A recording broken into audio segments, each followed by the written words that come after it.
Halo guys, kembali lagi ke podcastnya Sasje punya gitu. Yang akan ditemani oleh saya Sarah dan rekan saya Andra. Halo guys. Nah, dan sekarang nih kita kedatangan bintang tamu, yaitu Novita Chang. Hai. Nah, karena dia pengalaman nih, dia pernah tinggal di Jepang. Nah, kita mau wawancarai, tanya-tanya gimana sih gitu keadaan di Jepang gitu, kultur shock apa yang Novita alami gitu. Nah, sebelumnya gini, aku mau tanya dulu ya, kapan Novita berangkat ke Jepang? Aku berangkat ke Jepang itu bulan Februari tanggal 8 tahun 2019. Oh, udah lama juga ya. Kenapa sih punya keinginan buat ke Jepang gitu? Awalnya kan aku dari SMA itu suka belajar bahasa Jepang. Nah, dari SMA itu aku sebenarnya pengen masuk universitas gitu buat belajar memperdalam gitu ya di sastra Jepang. Cuma karena waktu itu ya karena keterbatasan ekonomi dan nilai aku di sekolah itu nggak mumpuni untuk mengikuti beasiswa. Jadi ada program magang ke Jepang, aku coba ikut gitu. Dari situ, nah aku niatnya sih kan kalau di Jepang itu kalau lewat magang, aku bisa kerja sambil cari uang, aku juga bisa belajar bahasa Jepang sekaligus di negaranya. Ya bagus sih. Nah tapi kan saat kita pergi ke Jepang pun itu nggak harus membutuhkan banyak uang juga kan, maksudnya nggak sedikit gitu ya, nggak dipungkiri. Nah itu gimana nih gitu cara menanganinya, Novita? Jadi kalau program magang ke Jepang itu tuh biasanya lembaga pengirimnya itu kan mengadakan kayak seperti dana talang dulu gitu ya. Jadi kita bisa diberangkatkan dulu. Nah, nanti ketika di Jepang kita bisa mencicil untuk biaya diklat di Indonesia. Tapi untuk kayak kalau program magang karena kita kan dikontrak oleh perusahaan Jepang. Jadi untuk tiket pulang pergi dari Indonesia ke Jepang, dari Jepangnya pulang Indonesia itu udah di cover semuanya itu oleh perusahaan. Tuh. Oh, enak juga ya. Cukup enak ya, Andra.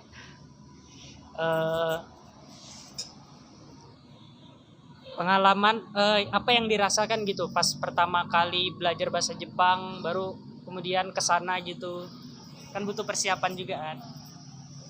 Ya, jadi jadi ketika di Indonesia itu kan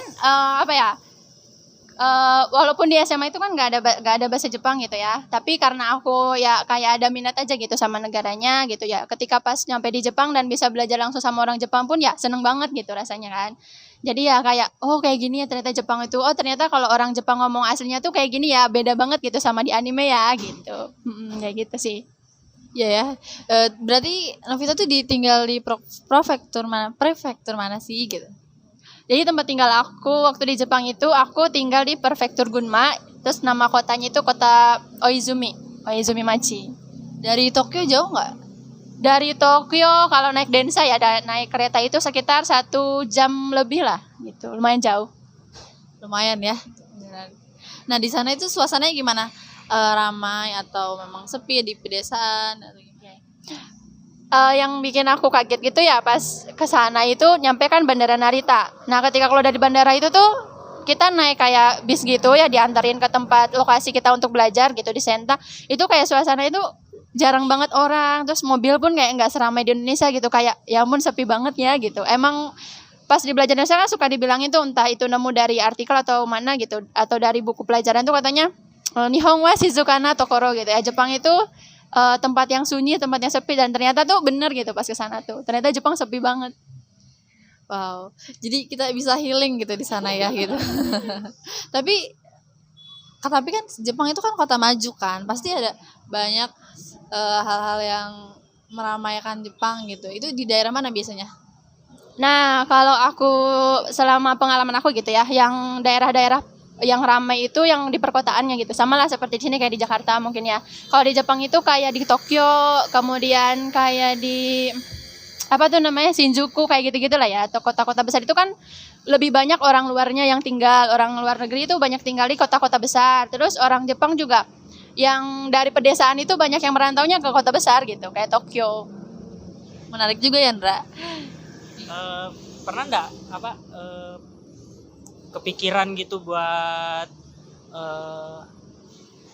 kayak tinggal atau hidup di Jepang gitu? Pernah nggak? Awalnya sih sebelum ke Jepang aku ya berpikiran kayak gitu ya, pengen lama di Jepang gitu. Cuma waktu itu karena kontrak aku cuma dapat 1 tahun ya, mau nggak mau harus pulang juga gitu dan nggak bisa diperpanjang. Nah kalaupun misalkan dibilang pengen tinggal di sana ya siapa sih yang nggak mau tinggal di Jepang gitu ya, pasti pengen lah. Benar benar benar. Aku juga pengen sih. Kamu pengen nggak? Pengen dong, pengen banget. Iya. Nah, sebelumnya gini, kan kamu udah kerja nih, ada pengalaman gitu. Nah, gimana sih kultur shock apa aja yang kamu alami di sana gitu pas pertama kali ke sana? Perbedaannya gitu di sini sama di sana gitu. Jadi pas aku ke Jepang itu pertama kali ke Jepang dan pertama kali aku kerja kan. Jadi emang kayak banyak banget yang bikin kayak aku harus belajar lagi apa ya, beradaptasi lagi gitu ya. Pertama dari kayak dari apa ya namanya, cara kerja orang Jepang itu kan keras ya. Artinya dari segi waktu kita nggak boleh telat sedikit pun gitu kan. Pokoknya mereka tegas banget itu masalah waktu. Terus juga kita yang mungkin capek sama kerja gitu karena pertama kali kerja gitu ngerasa capek, terus pulang ke rumah ya kita harus mandiri gitu kan ya, kayak masak gitu. Terus kalau sakit pun ya kayak jauh dari orang tua gitu kan. Dan kadang kan orang bilang kan di Jepang banyak duit, kenapa nggak beli makanan aja gitu kan. Nah sebenarnya bisa-bisa aja sih kita beli makanan di kayak di supa-supa ya, di supermarket gitu, di konbini. Tapi tuh rata-rata kalau makanan-makanan yang udah jadi gitu ya, itu kan kita nggak tahu kandungannya ya, banyaknya yang nggak halal juga gitu. Jadi mau nggak mau kita harus masak gitu kan. Itu sih yang bikin agak gimana ya, harus berjuangnya gitu di Jepang. Oh ya, jadi pertama tuh karena gimana ya, cara kerja di Jepang gitu ya, mereka itu kerja keras. Yang kedua itu karena makanan ya, mungkin juga banyak di sana makanan-makanan yang mengandung babi gitu kan, yang nggak halal gitu. Terus selain itu ada lagi nggak, kayak misalkan nih di sana tuh orang-orangnya free gitu kan. Nah kalau di sini orangnya budayanya lebih apa ya, lebih kental gitu, atau malah di Jepang yang lebih kental budayanya gitu. Jadi kalau dari segi apa ya namanya, yang bikin aku kaget juga dari segi kultur ya gitu, budaya itu memang sih mungkin di sana kan orang lebih apa ya, dari segi berpakaian mereka lebih terbuka gitu ya. Kadang kan aku juga suka kaget juga kok, orang mungkin nggak malu tapi mereka udah biasa gitu kayak gitu kan. Terus yang bikin aku kaget tuh cara penggunaan toilet mungkin ya. Cara penggunaan toilet di sana gitu kan. Kalau di kita kan bebas pakai air, kalau di Jepang kan hemat air, terus ya banyaknya pakai tisu dan segala macam. Tapi ya setelah beberapa hari kemudian ya bisa menyesuaikan juga sih kalau masalah toilet gitu. Dan kalau misalkan masalah kayak budaya sosialnya kayak gitulah, kita apa ya, ambil yang baiknya aja lah gitu. Iya iya. Nah, kalau aturan-aturan kayak misalkan lalu lintas atau gimana gitu, ada nggak sih perbedaan gitu yang jauh atau gimana? Oke. Dari segi lalu lintas ada ya tentunya. Dari cara kayak pertama kayak kita kan lebih banyak kemana-mana pakai sepeda kan. Terus kayak di sana tuh ada jalur khusus sepeda gitu. Jadi orang nggak takut keserempet mobil gitu yang naik sepeda. Terus kayak di sana pun dari segi apa, naik motor kan nggak boleh apa namanya, nggak boleh boncengan gitu kan ya.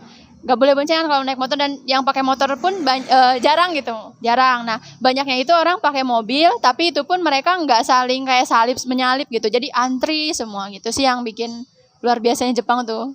Berarti Jepang tuh benar-benar tertib ya gitu. Kalau di sini ya tahu sendiri kan. Iya. Oke, jadi kan di sana kan Novita ini kerja tuh. Pasti kan ada tuh kayak teman kerja Jepang. Nah, jalin hubungannya tuh gimana sih dengan orang Jepang di sana tuh? Yang pasti memang bahasa itu penting ya. Bahasa pertama yang jangan sampai kita nol banget lah. Tapi yang aku lihat tuh sebenarnya yang paling penting sebelum kita bekerja di Jepang itu attitude. Kadang kan kalau bahasa kita bisa belajar ya, bisa sehari-hari kita ketemu sama mereka, setidaknya kita mengerti lah gitu apa yang mereka katakan gitu. Nah kalau attitude itu rata-rata orang Jepang pun melihat kita tuh ya dari attitude-nya. Kalau kita tidak baik, kurang sopan dan segala macam, mereka kadang juga nggak mau gitu bekerja sama kita tuh. Jadi kayak itu sih paling di Jepang itu yang paling penting attitude. Karena attitude itu kan dari diri kita ya, kita nggak bisa belajar dari luar gitu. Seperti itu. Benar sih, benar-benar. Tapi ya memang attitude itu sangat penting ya, karena bukan harus saat kita ke Jepang aja gitu, karena di sini pun kita harus saling menghargai, sopan gitu kan ya. Nah menurut Nobita nih, kalau di Jepang tuh teman-temannya baik nggak sih, Tomodachi, atau enggak mereka gimana gitu? Kalau aku lihat sih teman-teman orang Jepang itu memang pertama kali ketemu dengan orang asing mereka nggak terlalu welcome ya. Aslinya mereka nggak terlalu bisa langsung klop gitu. Tapi ketika kita udah bisa mengambil hati mereka, mungkin kita istilahnya bukan cari muka ya, tapi kita udah berusaha buat dekat dengan mereka, sering ketemu, sering kerjasama, kita bisa diajak kerjasama lain dalam bekerja, itu mereka biasanya loyal banget gitu, ngasih apa aja, ngajak main kemana gitu, baik sebenarnya orang Jepang itu. Baik ya. Jadi selama di Jepang nih, pengalaman atau hal apa gitu yang anggapannya bisa merubah hidup Novita gitu, pelajaran apa gitu? Apa ya, banyak banget sih pastinya ya di Jepang. Tapi ya aku belajar itu dari orang Jepang tuh kesederhanaan mereka ya. Jadi ketika kan biasanya di Jepang suka ada party, kalau misalkan akhir tahun atau penyambutan lah gitu ya istilahnya. Nah ketika datang ke pesta pun mereka itu nggak pakai pakaian yang heboh atau make up yang menor gitu ya kalau orang Jepang. Tapi mereka ya hanya mungkin dengan baju kaos ataupun mungkin dengan celana jeans gitu, itu mereka udah ya kelihatannya gimana ya, sederhana aja gitu. Tapi itu yang aku belajar kesederhanaan orang Jepang. Terus kayak dari mereka kan lebih sehat ya, artinya dari setiap hari mereka banyaknya jalan kaki gitu kan, jalan kaki terus naik sepeda gitu. Itu sih yang aku pengen itu ya di Indonesia, dari segi manufakturnya juga pengennya sih kayak di Jepang gitu. Jadi ramah pejalan kaki, mungkin juga bisa mengurangi polusi juga gitu kan. Aku pengen kayak gitu. Oh, tapi tadi kan kesederhanaan ya. Tapi kan kalau di sini kan kita mikirnya kalau party itu karena menghargai gitu, menghargai acara kita pakai pakaian formal apa lebih itu sih. Kalau di sana gimana orang-orang menerima pakaian itu? Nah kalau yang aku lihat ini pas aku ke Jepang itu, mereka kan istilahnya walaupun pakaiannya sederhana gitu, tapi mereka kan masih sopan gitu kan, artinya nggak terbuka gitu. Istilahnya perempuan-perempuan pun mereka mungkin nggak pakai pakaian yang terlalu formal, tetap santai, tapi mereka tetap sopan gitu kan. Tapi ya ketika kita lihat orang luar sendiri pun ya mungkin mereka punya cara sendiri gitu untuk menghadiri pesta gitu. Seperti mungkin kayak orang agak dari Brazil kayak seperti itu kan, mereka ke pesta lebih terbuka gitu ya. Tapi orang Jepang itu mereka tertutup, tetap sopan tapi sederhana gitu penampilannya. Oh iya benar. Kalau misalkan di Jepang ada nggak sih etika-etika yang kita tuh harus lakuin nih, misalkan kayak ke rumah orang buka sendal, biasanya kadang gitu sih aku tahu dari YouTube gitu juga. Kita kalau ke rumah orang gitu harus buka sendal atau enggak harus pakai kaos kaki, itu bener nggak sih gitu atau enggak apa?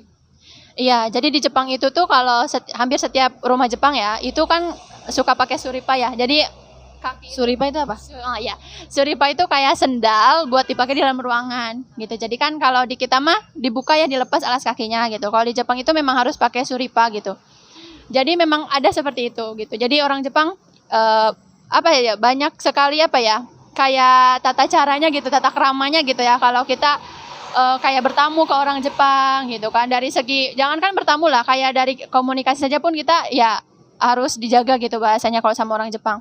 Banyak sih yang harus kita pelajari gitu dari orang Jepang. Sopan santunnya juga gitu. Mereka tuh kayak ke orang sangat menghargai gitu, walaupun temen nggak yang gimana baik heboh banget gitu, tapi tetap ada menghargainya lah gitu sama temen gitu. Nah, Navita udah kemana aja sih selama di Jepang? Liburan ya. Aku liburannya tuh cuma Sabtu Minggu ya. Karena Sabtu Minggu itu aku kadang capek gitu. Jadi biasanya liburan ke kota-kota terdekat aja gitu ya. Tapi kalau misalkan kayak Natsuyasumi, liburan musim panas, liburan musim dingin. Nah, biasanya aku itu kayak main paling jauh ke Tokyo, ke Akihabara sih. Itu naik apa? Terus berapa jam gitu? Waktu itu aku sama teman kemana-mana di Jepang sih naik Densa ya, naik kereta gitu. Waktu itu sekitar berapa ya, karena kita kan keliling-keliling 2 jaman lah di perjalanan. Terus katanya kan ada Shinkansen nih gitu, udah pernah nyobain belum? Dulu sih sebelum ke Jepang aku pengen banget naik Shinkansen kan. Cuma tuh ternyata pas sudah ke sana dikasih tahu bahwa dia itu ongkosnya sampai 1 juta lebih ya. Jadi mahal banget. Nah, dan aku kan mikir 2 kali ya. 1 tahun di Jepang habis buat naik Shinkansen doang kan sayang. Belum nanti kan kalau pindah ke prefektur, misal kita mau jalan-jalan nih, itu kan perlu budget juga gitu. Nah, buat di jalannya aja udah mahal, jadi aku belum pernah coba gitu naik Shinkansen. Tadi kan Novita nih tadi kan bilang jalan ke Tokyo sama ke Akihabara tuh. Nah, suasana di Tokyo sama Akihabara tuh gimana sih? Soalnya saya sendiri pun pengen gitu, apalagi ke Akihabara gitu.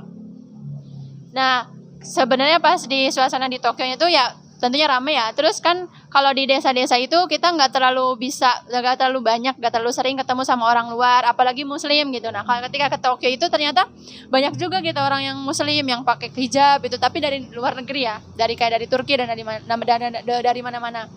Nah, terus tuh kalau di Tokyo itu jam-jam tertentu gitu, ada jam pulang kerja sama berangkat kerja itu kan rame banget gitu kan, dan kayak suasana kota itu nggak sesepi di pedesaan lah ya gitu artinya. Nah terus di Tokyo juga tuh kan kalau di Jepang itu kayak kita nemuin pasar nih, pasar itu kan jarang banget ya kayak pasar tradisional kayak di sini. Nah kalau di Tokyo itu ada namanya tuh pokoknya apa gitu ya nama pasarnya itu, tapi dia tuh bersebelahan sama Taman Ueno di sana. Itu tuh rame banget pedagang gitu. Jadi kita tuh ngerasain kayak oh ternyata kayak gini ya, beli kayak pernak-pernik di Jepang itu lebih banyak gitu kalau di Tokyo, karena mungkin kan orang luarnya lebih banyak ke situ gitu. Oh gitu. Nah kalau kamu kan pengen ke Jepang nih, aku pengen nanya nih, walaupun bukan narasumber tapi nggak apa-apa ya kan. Nah pengen ke Jepang, pengen ke prefektur mana gitu, ada nggak sih impian? Kalau impian atau tujuan gitu, kalau pertama ya pasti pengen lah sekali ke Tokyo kan. Kemudian mungkin sih di Hokkaido gitu, tempat-tempat yang banyak budayanya gitu, nah budaya Jepangnya, bangunan-bangunan apa istilahnya yang ya klasik gitu. Ciri khasnya gitu pengen Ciri tahu khas. kan gitu. Iya sih menarik, aku juga jadi pengen banget sih, tapi masih mikir karena takut. Kamu sempat kepikiran gak sih kayak takut gitu, karena kan kalau Jepang kan negara lain di luar negara Indonesia, jadi kalau misalkan ke sana takutnya ada penipu kah atau nggak, takut nggak aman lah gitu kan. Lebih aman kalau di Indonesia kita bisa bahasanya gitu, sejauh-jauhnya di Indonesia kan ya masih Indonesia lah gitu ya, masih bahasa Indonesia. Kalau di Jepang kan kita kalau nggak bisa ngomong aja udah kayak bingung gitu, mau beli aja nggak bisa gitu kan. Kadang sempat kepikiran gitu nggak sih, kayak takut gitu. Pernah sih sebelum berangkat ke Jepang aku kayak aduh gimana ya ntar tinggal di Jepang sendiri, kalau misalnya nggak betah nanti kalau pulang jauh gitu kan, pasti kepikiran sih. Terus tapi kalau misalnya dari segi keamanan ya aku ngerasa nyaman-nyaman aja tinggal di sana gitu, karena kayak ketika kita kehilangan barang pun ada yang balikin gitu, jadi tenang gitu ya di Jepang. Teman aku sempat kehilangan dompet ketinggalan gitu ya di Densa di kereta, tapi ternyata beberapa hari kemudian ketika dia udah lapor ke polisi Kobang atau ke Ekiing gitu, dianterin ke stasiun terdekat gitu kan, jadi bisa diambil. Nah dari segi keamanan terus kayak kalau mau pergi kemana-mana itu kayak lebih aman gitu kan. Untuk perempuan tuh jarang sekali kejahatan, walaupun ada tapi jarang gitu kan kalau di Jepang. Terus sih kalau takut kayak misalkan belanja ya, aku namanya belum pernah ke Jepang, baru pertama kali pernah juga gitu mengalami kesulitan kayak aduh ini ngomongnya gimana ya gitu pas mau beli apa itu apa ya. Pernah waktu itu aku mau bayar kayak mau beli pulsa kuota gitu lah ya, tapi kan kalau di Jepang kuota nggak bisa beli gosokan kan, dia harus dibayar di konbini atau kayak di supermarket gitu. Nah terus aku nggak tahu caranya karena itu kan pakai mesin gitu. Terus aku bingung nanya ke si kasirnya itu gimana, yang ngomongnya sempet bingung juga gitu. Akhirnya aku nggak jadi gitu kan, karena ya orangnya bingung, akunya juga bingung gitu kan. Ya gitu pernah sih, tapi lama kelamaan ketika ya kan di Jepang kita belajar bahasa juga gitu kan, ketika sering lihat orang Jepang tuh sering dengerin orang Jepang ngomong oh maksudnya kayak gini, itu jadi ya nyaman gitu bisa. Terus juga kadang di Jepang tuh handphonenya sama aja nggak sih? Oh iya. Atau enggak dia pakai wifi atau gimana, dan pasti nggak ada kartu Telkomsel gitu, ada nggak sih? Nggak ada kan? Iya, jadi pas pertama ke Jepang itu kita kan kartu di Indonesia otomatis nggak bisa dipakai ya, walaupun kuotanya masih berapa ratus giga gitu ya. Nah ketika di sana itu kita itu bisa beli namanya kartu biasa kayak namanya Docomo gitu ya, kartu perdana Jepang itu. Atau kalau mau di wifi, pakai wifi paling kita cari supermarket terdekat, bukan supermarket, minimarket ya kalau di sini, minimarket kayak Indomaret gitulah ya.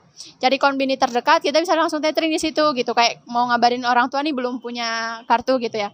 Nah kalau misalkan mau beli kartu perdananya, biasanya di internet banyak yang jualan gitu ya. Jadi gampang lah, kita mau beli kartu perdana atau kita mau beli pocket wifi juga bisa. Kalau pocket wifi kan dia di luar ya, jadi nggak berbentuk kartu, tapi bisa dibawa kemana-mana gitu kan, itu Kayak modem gitu ya kalau di kayak sini. modem. Tapi kalau modem biasanya kan laptop kan pakainya gitu ya gitu.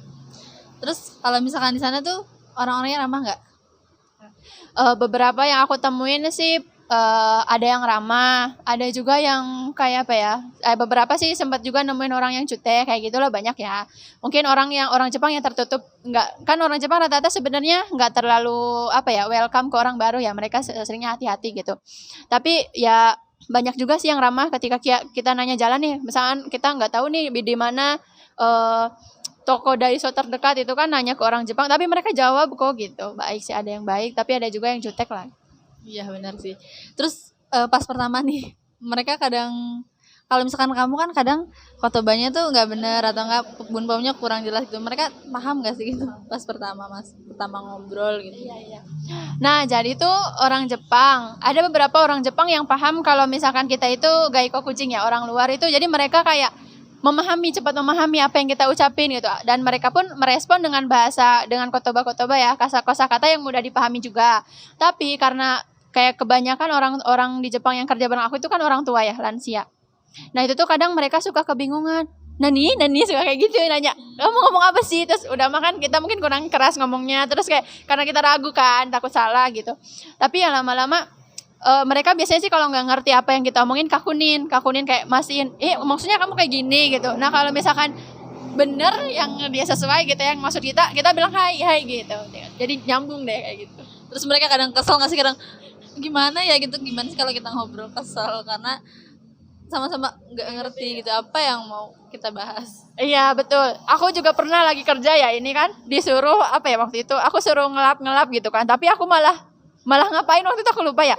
Dan orang Jepangnya cigau ya gitu. Jadi dia tuh kayak kesel gitu, malah cuma aku bingung. Sebenarnya sih kalau kita bingung kayak gitu ya ke orang Jepang, kita nggak boleh hai wakarimasu, itu nggak boleh.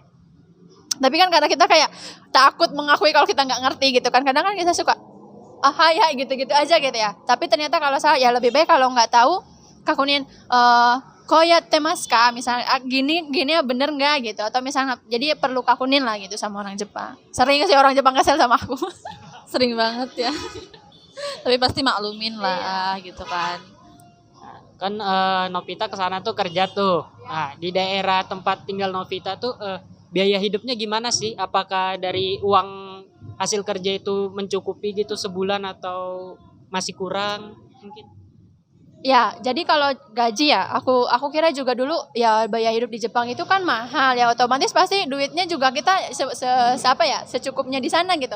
Tapi ternyata ketika aku ya lihat-lihat lagi gitu, ketika di Jepang itu misalkan nih kita dapat gaji nih, mohon maaf ya, sekitar 10 juta nih misalnya, 10 juta di rupiah ya. Nah, ternyata biaya hidup di Jepang itu kalau aku kira-kira nih ya, ternyata tuh cuma habis sekitar 3 atau 4 jutaan. Nah, sisanya masih ada 6 juta nih, masih banyak kan buat misalkan ngirim ke Indonesia ke orang tua. Tapi kalau aku lihat lagi kayak untuk setara kerja di Indonesia gitu ya.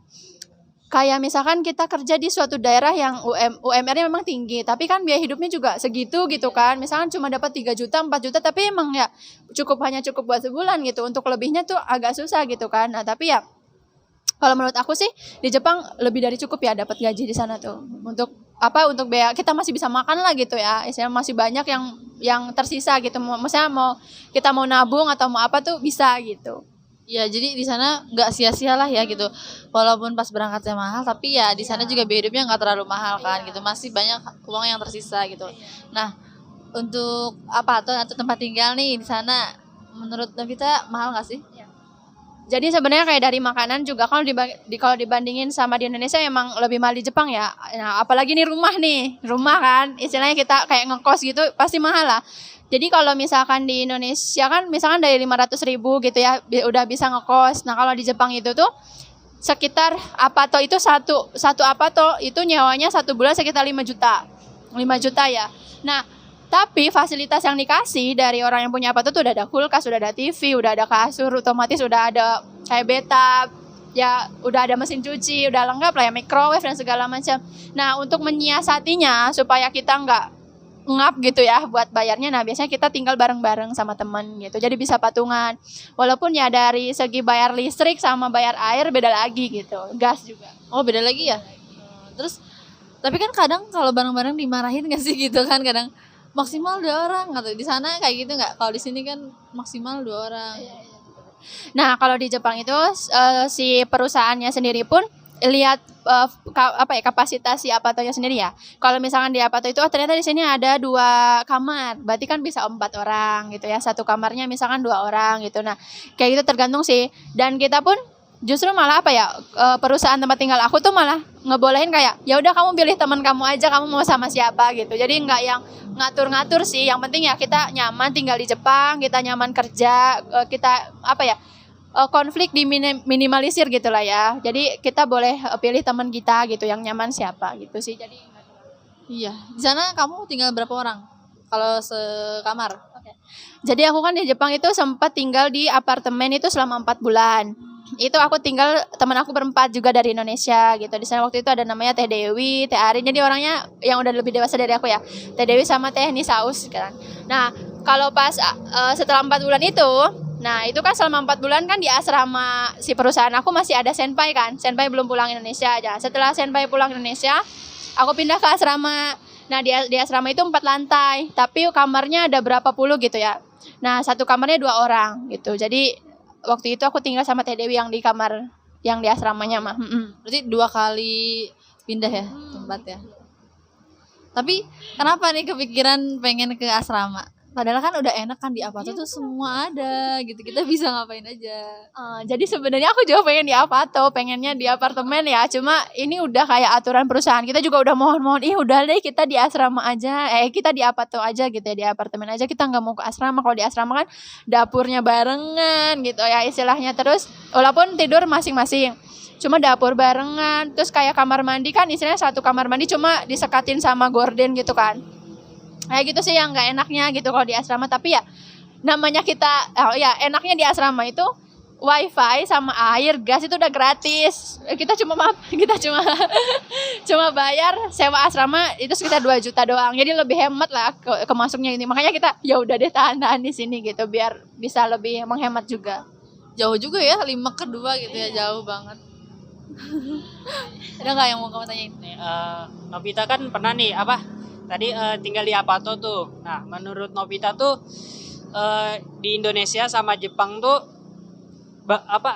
Apatonya tuh beda jauh atau sama aja? Mungkin dari fasilitas kah atau bentuknya mungkin di dalamnya gitu. Kalau kita bandinginnya sama Apato yang modern gitu loh ya, apartemen kayak gitu sih jauh banget bedanya gitu, lebih mahal. Istilahnya kan kalau di Indonesia mungkin kita kayak nyewa di apartemen Indonesia mungkin kan apartemen tuh di Indonesia kayak wah banget gitu ya. Kita kita nyewa di apartemen tuh kayak orang kaya gitu. Nah, tapi kalau di Jepang itu ya itu sudah biasa gitu. Apa sih namanya kayak kos-kosan biasa tapi fasilitasnya itu udah kayak apartemen di Indonesia gitu loh. Jadi kayak gitu. Itu berapa lantai biasanya Apato? Kalau apartemen biasanya sampai 3 atau 4 lantai. Tapi kalau di kita tuh apartemen tuh bisa sampai 15 sampai 10 ya? Iya itu. Oh berarti di sana tuh lebih kayak rusun mungkin ya, dibilang rusun, rumah susun ya jatuhnya ya. Iya, jadi kalau di Indonesia kan nggak tahu sih kalau di rusun kita dapat fasilitas apa enggak ya kalau di Jakarta. Tapi kalau di sana tuh ya nyaman aja gitu. Kita 5 juta, ya Allah fasilitasnya enak banget gitu. Udah seorang kaya. Ya tapi di kita pun apartemen tuh ada tingkatan sih mungkin ya. Ada yang elit atau yang biasa, mungkin ya sama aja kayaknya. Cuma mungkin kalau di Indonesia kan apartemen itu cuma ada di beberapa kota ya, paling kota-kota besar doang ya. Tapi kalau di Jepang itu di pedesaan juga udah banyak gitu karena harga tanah di Jepang itu mahal. Jadi orang Jepang itu tuh enggak semuanya bisa beli rumah gitu. Kalau di kita kan istilahnya tanah berapa petak istilahnya ya, itu udah bisa bikin rumah kan. Orang Indonesia tuh ya sebenarnya orang Indonesia tuh lebih kaya daripada mereka. Kenapa tuh bisa kayak gitu? Oh punya rumah. Punya rumah karena orang Jepang itu kan banyak yang masih tinggal di apartemen gitu, yang masih nyewa gitu lah ya istilahnya. Iya sih. Tapi kalau di sana padat penduduk nggak sih? Atau malah banyak tanah yang luas yang belum kepake? Kalau aku lihat sih sebenarnya dari segi datarannya gitu ya. Di Jepang kalau di perkotaan ya padat penduduk. Di perkotaan padat banget, banyak gang-gang gitu ya, jalanan gitu. Terus agak susah juga nemuin sawah gitu. Tapi kalau di pedesaannya sih kayaknya masih banyak lahan sih, kayaknya masih bisa sih. Tapi sih masih luas lah gitu kalau di desa mah, sama aja kayak di sini. Berarti kayak gimana ya, ada apa sih bagian-bagiannya gitu ya. Kalau di sini kan kota metropolitan, di sini di kota pedesaan gitu ya. Oke.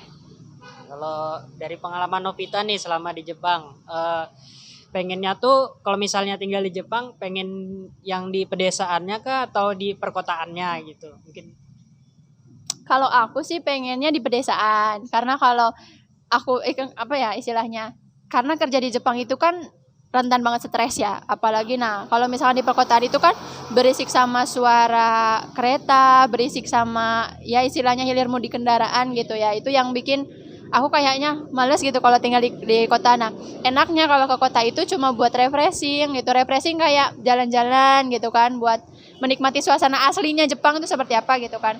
Nah tapi kalau untuk tinggal sih lebih tenang, lebih sunyi di pedesaan. Aku lebih pilih di pedesaan. Oh iya. Pedesaannya gimana? Sama nggak kayak pedesaan di sini sama di Jepang? Beda sih pasti yang beda banget. Jadi kayak kalau di Jepang itu ini pedesaan tapi kok kayak maju banget ya gitu. Kayak jadi Maju apanya? nah jadi kan istilahnya apa ya? Walaupun pedesaan gitu, walaupun ada sawah, tapi itu kan apa ya dari segi infrastruktur jalan itu udah mulus, halus gitu ya, udah bagus. Terus jarang juga nemuin jalan-jalan yang masih pakai tanah gitu. Walaupun ada mungkin ya, tapi jarang gitu. Terus apa ya, kayak dari segi dibilangin walaupun mereka orang desa gitu ya di Jepang, tapi mereka tuh kayak dari segi pertanian udah maju banget. Kayak misalkan mereka aku lihat pernah kan di sawah nih orang lagi nyawah gitu. Panen itu kan udah langsung seret pakai mesin gitu ya. Kayak nanam padi juga udah langsung seret pakai mesin itu. Kayak udah canggih banget ya di desa juga gitu. Oh, canggih ya.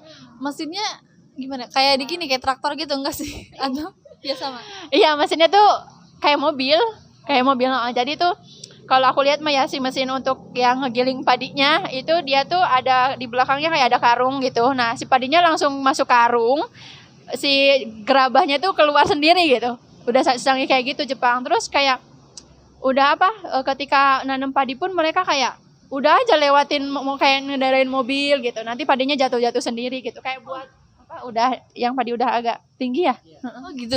Itu nanti kan kadang nggak rapi atau malah lebih rapi. Terus juga takutnya jatuh kemana gitu padinya, nggak nempel dengan sempurna gitu nggak sih? Tapi kalau aku lihat mah enggak sih, bagus itu karena mungkin si kendaraan udah desain kali ya, teknologinya udah sedemikian gitu.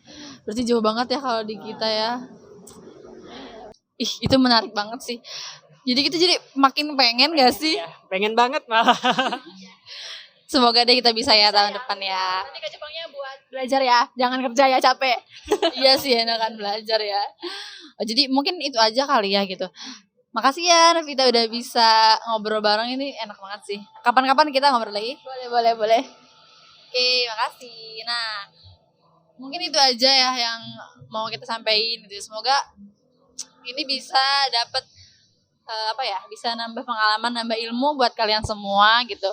Dan kalian juga termotivasi untuk kerja di Jepang gitu. Karena di Jepang tuh menarik banget gitu, banyak budaya-budaya yang unik dan emang bagus aja gitu kalau diterapin juga sama buat kita pribadi gitu kan. Oke, mungkin sampai di sini aja. Terima kasih udah nonton podcast kita. Sampai ketemu. Dadah.